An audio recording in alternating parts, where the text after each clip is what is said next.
Assalamualaikum warahmatullahi wabarakatuh.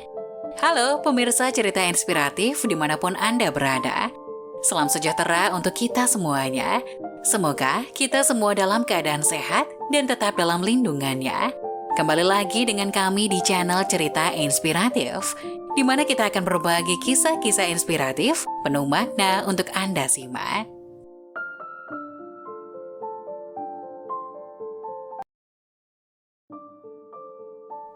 Keutamaan mengiringi jenazah sampai ke pemakaman. Kematian akan menghampiri siapa saja. Saat ada orang meninggal dunia, orang yang masih hidup berkewajiban memenuhi hak mayit. Tanggung jawab ini masuk kategori fardu kifayah atau kewajiban kolektif, yakni apabila salah seorang sudah melaksanakannya maka gugurlah kewajiban orang-orang sisanya. Bila ada salah seorang umat muslim meninggal dunia yang matinya tidak sebab mati syahid di medan pertempuran atau meninggal ketika sedang berihram, maka kewajiban yang hidup terdapat 4 macam, yaitu memandikan, mengafani, mensolati, dan menguburkannya. Lain halnya dengan orang kafir, mensolatkannya justru dilarang karena solat itu sendiri bermakna mendoakan, meski saat masih hidup mendoakan mereka diperbolehkan. Adapun memandikan jenazah orang kafir diperbolehkan. Bahkan mengafani dan menguburkan kafir zimmi, hukumnya wajib. Ibrahim Al-Baijuri, Hasyiah Al-Baijuri, Beirut, DKI 1999 Juz 1, halaman 365 hingga 366. Lalu bagaimana hukum mengiring jenazah muslim sampai ke pemakaman?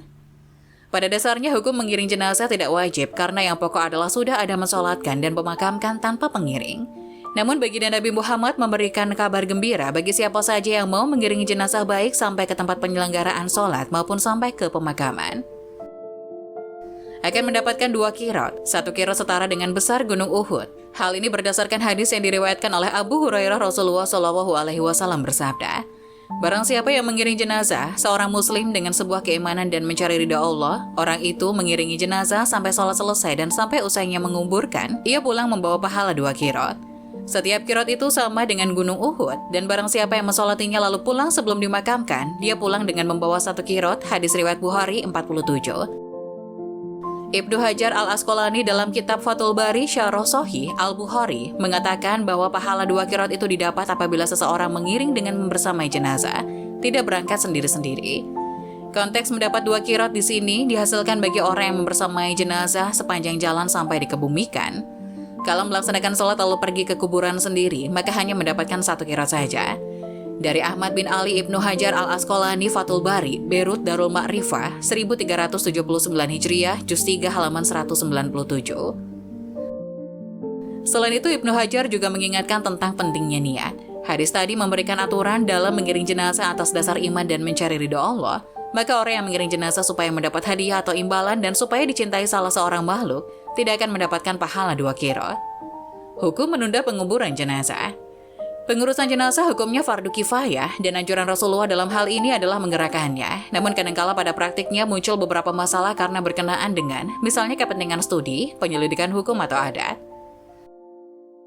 Beberapa praktik tersebut kerap menunda pelaksanaan pemandian jenazah yang secara otomatis menunda pula prosesi pemakaman. Muncullah pertanyaan, apa hukumnya mengakhirkan penguburan jenazah?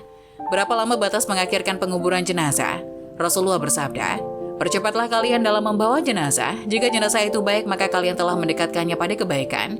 Jika jenazah itu jelek, maka kalian telah melepaskannya dari pundak kalian. Hadis riwayat Bukhari. Berdasarkan hadis ini, Muhammad Al-Hatib Al-Syirbini dalam kitab Mughni Al-Muhtaj ila Ma'rifah Al-Fas Al-Minhaj berpendapat tidak boleh menunda penguburan jenazah untuk alasan memperbanyak orang yang mensolatinya. Dan tidak ditunda pelaksanaan sholat jenazah karena alasan memperbanyak orang yang mensolatinya. Berdasarkan hadis sahih, bersegeralah kalian dengan urusan jenazah. Dan boleh menanti walinya sebentar selama tidak dikhawatirkan perubahan kondisinya. Muhammad Al-Hatib Al-Syirbini, Mughni Al-Muhtaj ila Ma'rifah Al-Fas Al-Minhaj, Beirut, Dar Al-Kutub Al-Imiyah, Jilid 2 halaman 51. Dengan mengulas pendapat Imam Nawawi, Muhammad Al-Hatib Al-Syirbini lalu merinci bahwa ketika sebelum sholat jenazah telah hadir beberapa orang, maka yang belum hadir tidak perlu ditunggu. Beliau lalu melanjutkan, meskipun demikian, Al-Zarkasi dan ulama selainnya berpendapat, bila mereka belum mencapai 40 orang, maka ditunggu sebentar agar mencapai jumlah tersebut. Sebab jumlah jamaah 40 orang ini dianjurkan dalam mensolati jenazah. Dalam kitab Sahih Muslim, terdapat riwayat dari Ibnu Abbas bahwa sungguh beliau menunda sholat jenazah karena menanti jumlah jamaah 40 orang. Disebutkan hikmahnya adalah tiada berkumpul 40 orang jemaah, melainkan salah seorangnya adalah wali Allah, dan hukum 100 orang sama dengan 40 orang, seperti kesimpulan yang diambil dari hadis tadi. Kasus tentang penundaan terhadap prosesi penguburan jenazah juga pernah muncul dalam Bahsul Masail Waqi'iyah pada Muktamar ke-10 Nahdlatul Ulama di Makassar pada tahun 2010.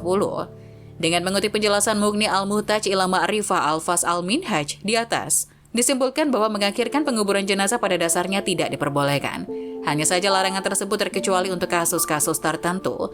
Di antaranya, yang pertama, untuk mensucikan jenazah berpenyakit menular yang menurut dokter harus ditangani secara khusus. Yang kedua, untuk keperluan otopsi dalam rangka penegakan hukum.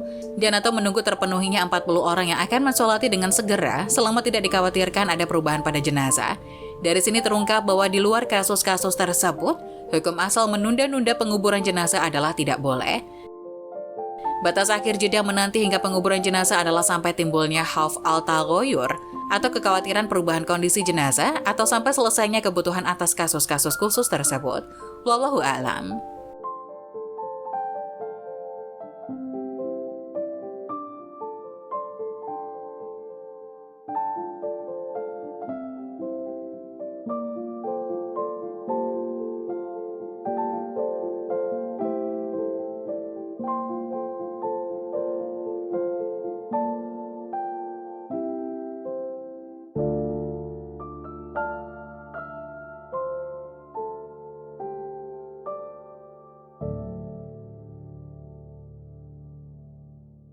Nah, bagaimana menurut kalian?